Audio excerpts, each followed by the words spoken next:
But I'm a stand-up comedian, do Lenny Bruce, George Carlin-style stuff. I'm also a poet, and I'm going to start by reading a poem of mine that was just published in And Then, which is a national literary poetry photography publication, comes out. And like Bob Dylan said, I'm a poet, I know it, hope I don't blow it. But this poem, it's called, I Found a $20 Bill on the Sidewalk. Yes, I did, by God, and I prayed to the Lord Almighty, thanking Him for this gift. Just another example of His boundless love. Of course, when God in His ineffable plan intended me to find that $20 bill, He also intended for someone else to lose it, but that didn't concern me.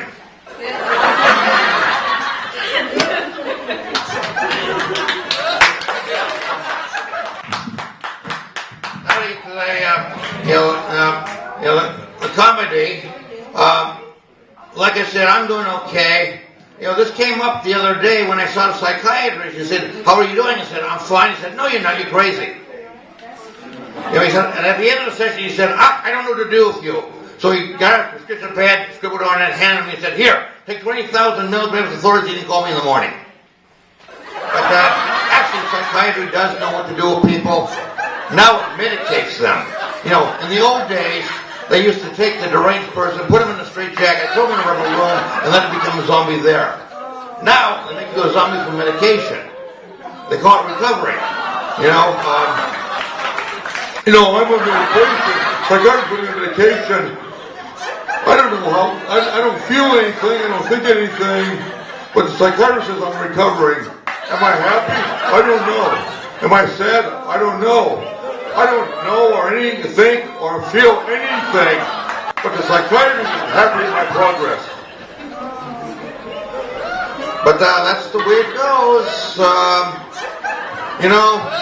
I had a rough childhood. I was 5 years old before I found out my name was George and not you asshole. But, it was a rough childhood. Probably today we'd say it was verbal and emotional child abuse, but I thought I had a normal childhood.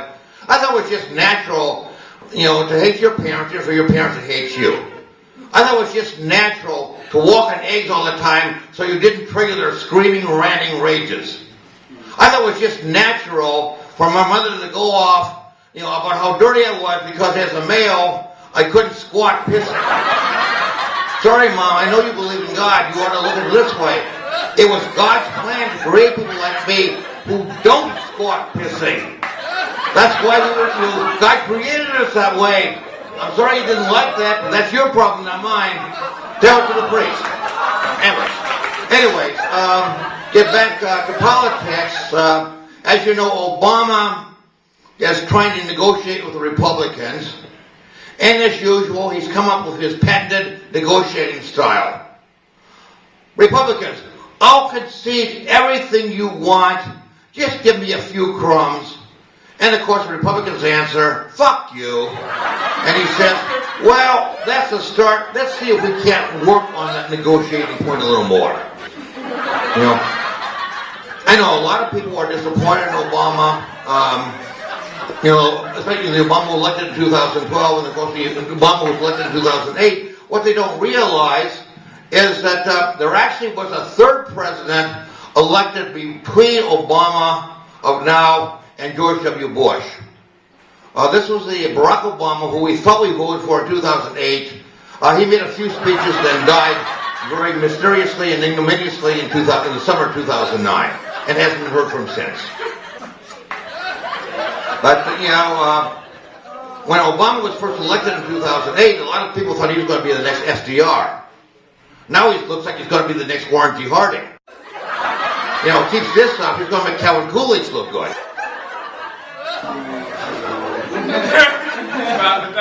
Yes, I did say that. But, of course, they just passed, they're just working on the immigration bill. Of course, it's got a lot of, Republican opposition. Now, earlier this year, the Republicans were worried because, Obama got 71% of the Hispanic vote, and they thought that maybe we'd fine-tune it, we can get more Hispanic vote, we can win over Hispanic voters. but they got problems with certain Republicans who have this alternative to the immigration bill, and that is, no way, Jose, nada, nada, nada. By the way, as long as you're up, bring me 3 tacos and a margarita, then go back to where you came from.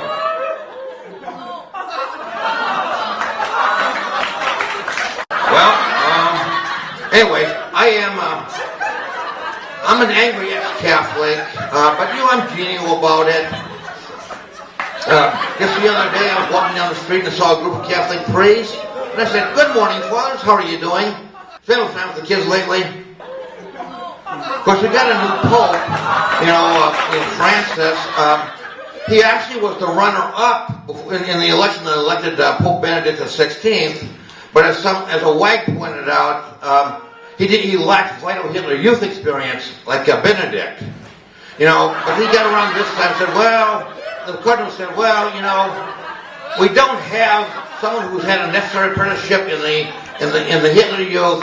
However, we do have a candidate who was silent and complicit during the Argentinian dictatorship and then apologizing for it when the dictators were safely out of power. We can elect him. He's okay. He's good Catholic. It really gets me, priest of conscience Roy Bourgeois, whoever gets into ordination, was kicked out of the priesthood after 45 years. Yet Rick Santorum, John Boehner, Paul Ryan, and justices of the Supreme Court, Roberts, Scalia, Aliotti, and Kennedy are all Catholics. And you want to tell me that the Catholic Church is a positive force? Sometimes I wonder. There's good reason to wonder on that one, right?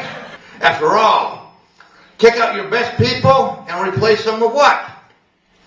But they do have a new pope. He's once again a non-Italian. They had him with 400 years of Italians.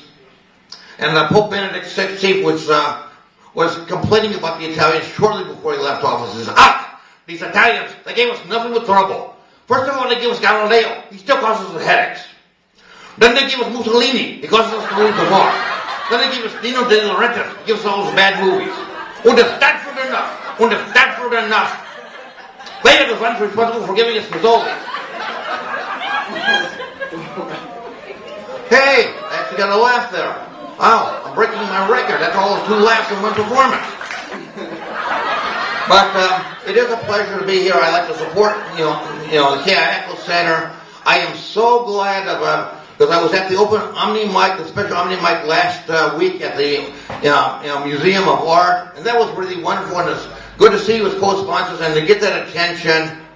And here you had a bunch of young black kids in an art museum, and really confused the cops. And they said, "What's going on? These kids aren't hanging around Fountain Square loitering, so we can't bust them." And the detective was talking, "Hey, what's going on?" He had a bunch of black people at art museum. "What's going on? Is vandalism? What's going on?" "No, it wasn't vandalism. They were there for something called Ai Weiwei." Ai Weiwei? What is that? Some new street drug?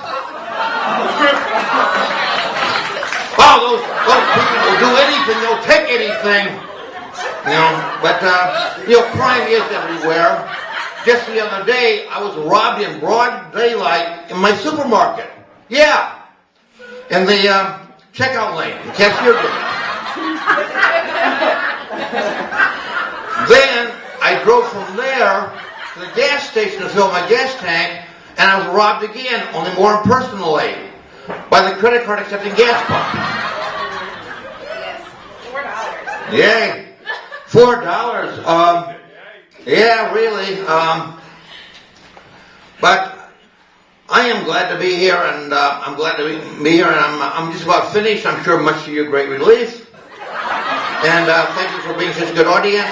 And I'm out of here.